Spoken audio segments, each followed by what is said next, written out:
जय हिंद, नमस्कार। स्वागत है आप सभी का लाइव टाइम्स पर।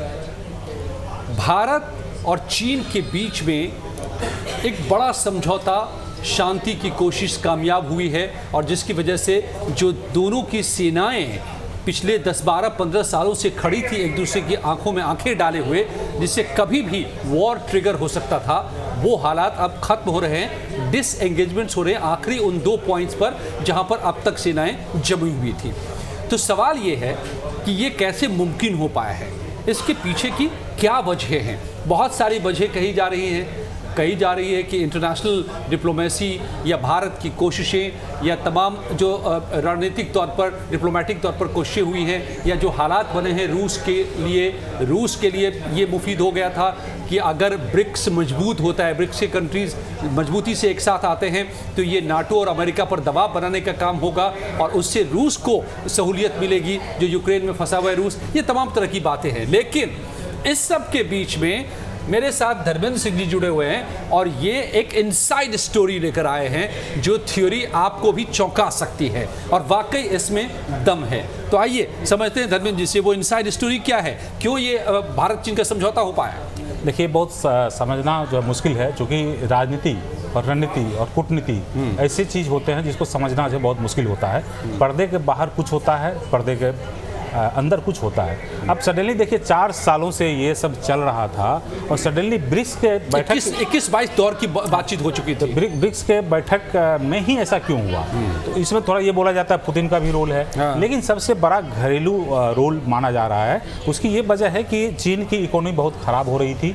उसमें जो है उसके जितने भी सेक्टर हैं, बैंकिंग है, फिनांस है, हाउसिंग है, कृषि, ये सारे हालत ख़राब हो रहे हैं। ये है इनसाइड स्टोरी। अब जरा इसको गौर कीजिए, चीन की इकोनॉमी से जुड़ा हुआ है ये मामला कहीं ना कहीं, पूरा इकोनॉमी समझौते का। देखिए, इकोनॉमी जो है पूरी दुनिया में इम्पोर्टेंट होता है और इस हिसाब से देखिए उसमें जो है उस इकोनॉमी को जो है फैक्टर माना गया है उसमें। चूंकि चीन जो है इतना बिलबिला क्यों रहा है, सडनली जो है अचानक क्यों जग गया है? जो ब्रिक्स की बैठक पहले भी हुई थी, पहले समझौता क्यों नहीं किया? पहले जो है डिसएंगेजमेंट की बात और समझौता की बात क्यों नहीं हुई? उसकी वजह यह है कि चीन की हालत बहुत खराब है। जैसे मैं बताया, वहाँ पे सारे सेक्टर खराब थे और अभी क्या किया है कि हाल फिलहाल में आप देखे होंगे कि चीन ने $140 बिलियन का पैकेज दिया और अभी जो है फिर 340 करोड़ बिलियन डॉलर देने की बात है अपनी इकोनॉमी को बचाने के लिए स्टिमुलस पैकेज दे रहा है। उसकी वजह से क्या हुआ कि जो भारत में जो आपको शेयर मार्केट की गिरावट देख रहे हैं और फॉरेन इन्वेस्टर्स भी घट गया इंडिया में,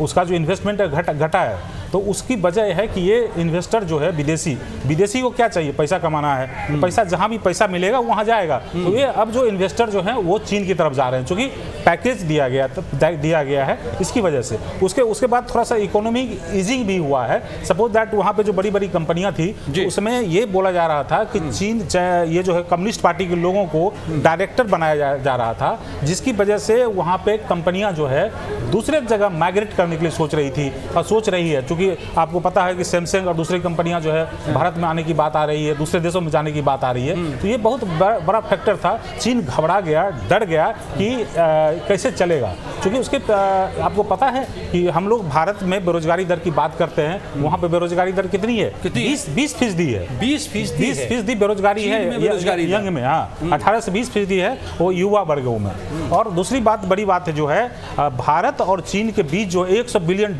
का जो है कारोबार होता है, जिसमें चीन का बहुत बेनिफिट है। $100 बिलियन का जो है वो आयात करता भारत को, मतलब चीन निर्यात करता है भारत को, भारत आयातक है $100 बिलियन का चीन से, मैंने सामान भेजता है यहाँ पे। और हम लोग का महज 18 बिलियन ही है, मतलब वो 20% है। तो बहुत बड़ा मार्केट जो है यहाँ पे है। जबकि भारत की तरफ से पाबंदी भी लगाई गई थी, कुछ ऐप्स को जो है बैन किया गया था।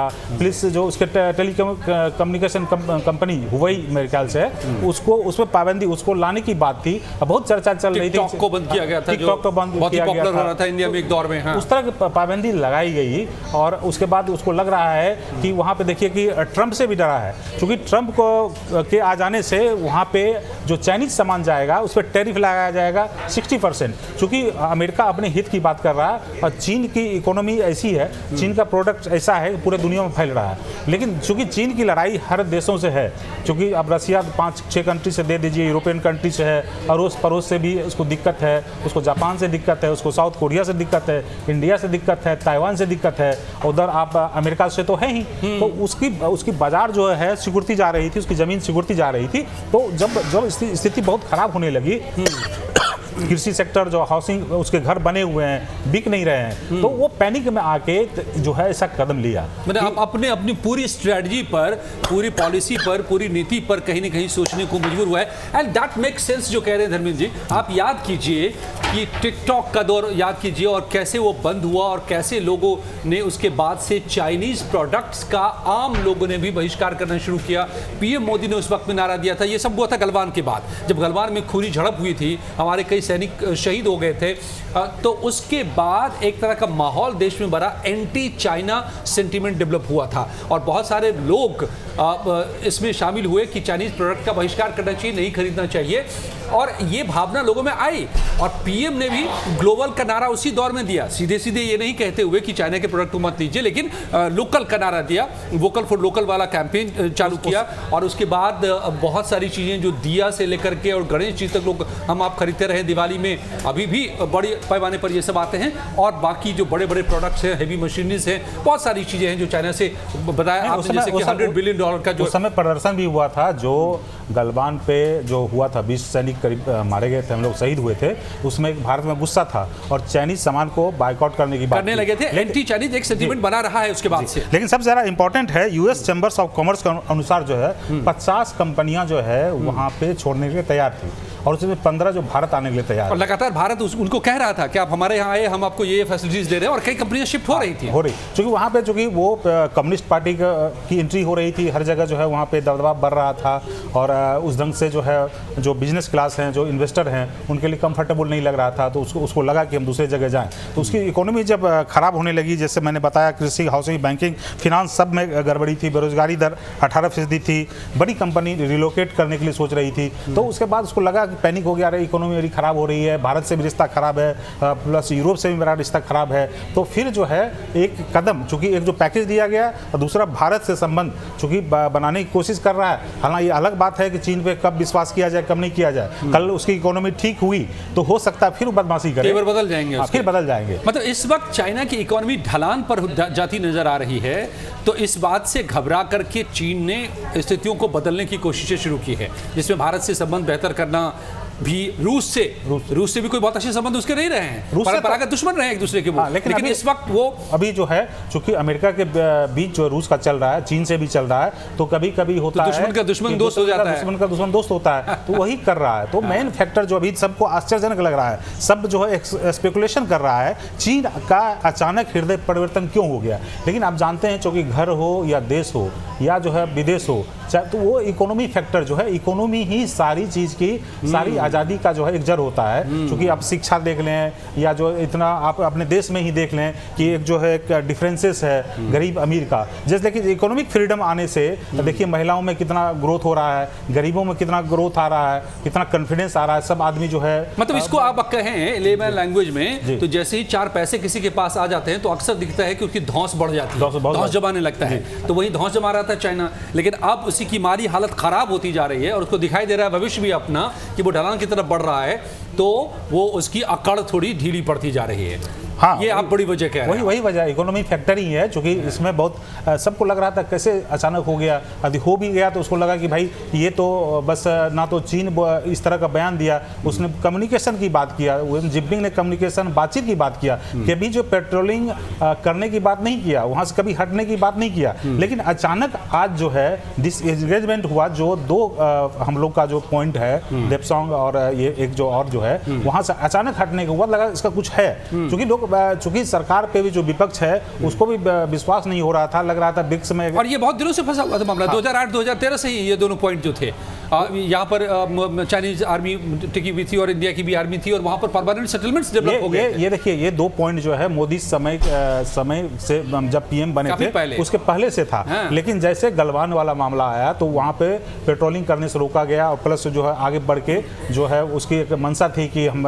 इंडिया को डिस्टर्ब करें या एक तरह से परेशान करें। तो देखें 50,000 सैनिक इधर से 50,000 सैनिक उधर से, लगातार टेंशन बना था और भारत ने इस दौरान जो अपने डिफेंस सेक्टर को मजबूत करने की कोशिश किया। तो चीन को भी लगा कि ऐसे अब जो है भारत जो 1962 वाला भारत नहीं है, ये जो है अभी 2024 वाला भारत है। तो अब भारत जो है टक्कर भी दे सकता है, क्योंकि जो हम लोग का जो है राजनयिक संबंध दुनिया में जो एक संबंध मोदी ने स्थापित किया या भारत सरकार ने स्थापित किया, चाहे आप यूक्रेन का मामला ले लें, इजराइल का ले लें, रसिया का ले लें, अमेरिका का ले लें, यूरोप का ले लें, तो हर जगह एक बैलेंस करने की कोशिश किया है। तो उसमें लगता है कि यदि हम इसको माने भारत को परेशान करने की कोशिश करेंगे तो ये विश्व युद्ध हो सकता है। अमेरिका जो खुल के आ सकता है, दूसरी कंट्रियां आ सकती है, क्योंकि अमेरिका भी तो एक मोहरा देखना चाह रहा है कि यदि भारत के साथ कुछ संबंध इस तरह से चीन करता है तो चीन को सबक सिखाने का अच्छा मौका है। तो चीन को, जिनपिंग को लग गया कि अब जो हम इस पे तो अब जो है आगे नहीं बढ़ सकते हैं, तो अब तो सबसे भलाई है कि अब जो है तुम समझौता कर लें।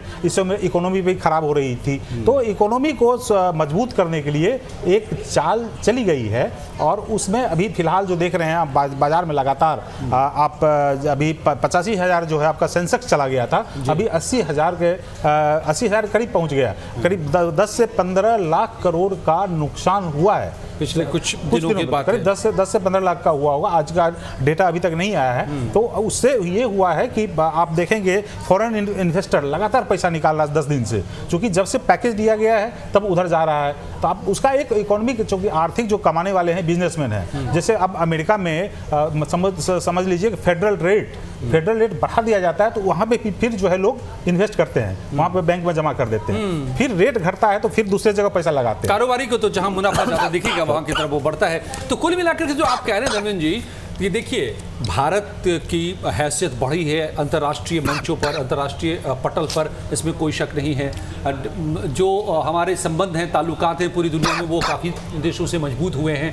भारत ने भी जमकर घेरेबंदी की है चीन की, और इंटरनेशनल डिप्लोमेसी में जो भी पॉसिबल था उसके ज़रिए चीन को घेरने की पूरी कोशिश की है। तो ये तमाम बातें तो चल ही रही हैं और चलती ही रही हैं, लेकिन एक अहम बात ये भी है जो अंदर की और जो इनसाइड स्टोरी धर्मेंद्र जी समझा रहे हैं कि दरअसल चाइना की हालत अंदर अंदर पतली होती जा रही है, आर्थिक रूप से चाइना कमजोर हो रहा है। ये भी आपको बता दें, वहाँ पर उम्र एजेड लोग ज़्यादा होते जा रहे हैं, युवा कम होते जा रहे हैं, व्यापार में कमी आती जा रही थी, वहाँ के जो कंपनियाँ थी दुनिया की, वहाँ पर इन्वेस्टर्स वो भाग रहे थे, इंडिया की तरफ रुख करने लगे थे, जो वहाँ पर हालात रहे हैं और जो वहाँ पर लेफ्ट इकॉनमी जो है और उसका जो डोमिनेंस है, इस सब के बीच में अपनी कमज़ोर होती हालत और इंटरनेशनल प्लेटफॉर्म पर अलग थलग पड़ता चीन कहीं न कहीं अपनी रणनीति बदल रहा है और इसीलिए समझौते के लिए तैयार हुआ है। ये एक बड़ी बात है ना। बड़ी बात है, क्योंकि देखिए हम लोग वहाँ पे नहीं है। अब आप जल्दी से अगर कुछ कह रहे हैं तो बता दीजिए। हम बोल रहे हैं कि हम लोग जो है करीब 4400 समथिंग आइटम्स भेजते हैं। हाँ। उसका आइटम्स यहाँ पे करीब आता है 8,000।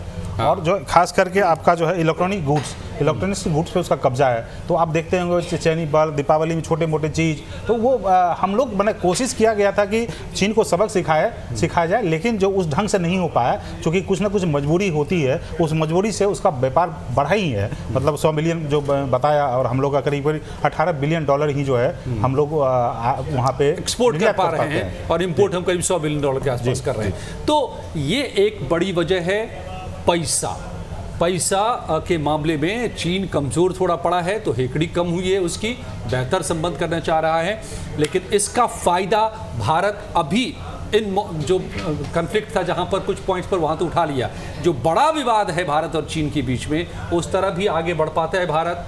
और जो पहले से बॉर्डर का LAC का विवाद हो या कई जगहों पर कई इलाकों में अक्साई चीन से लेकर के अरुणाचल प्रदेश तक में वहाँ भी सुलझाता है भारत, ये देखना दिलचस्प होगा। लेकिन इस इनसाइड स्टोरी के लिए धर्मेंद्र जी आपका बहुत बहुत धन्यवाद। धन्यवाद। आप सबका भी बहुत बहुत शुक्रिया हमारे साथ जुड़ने के लिए।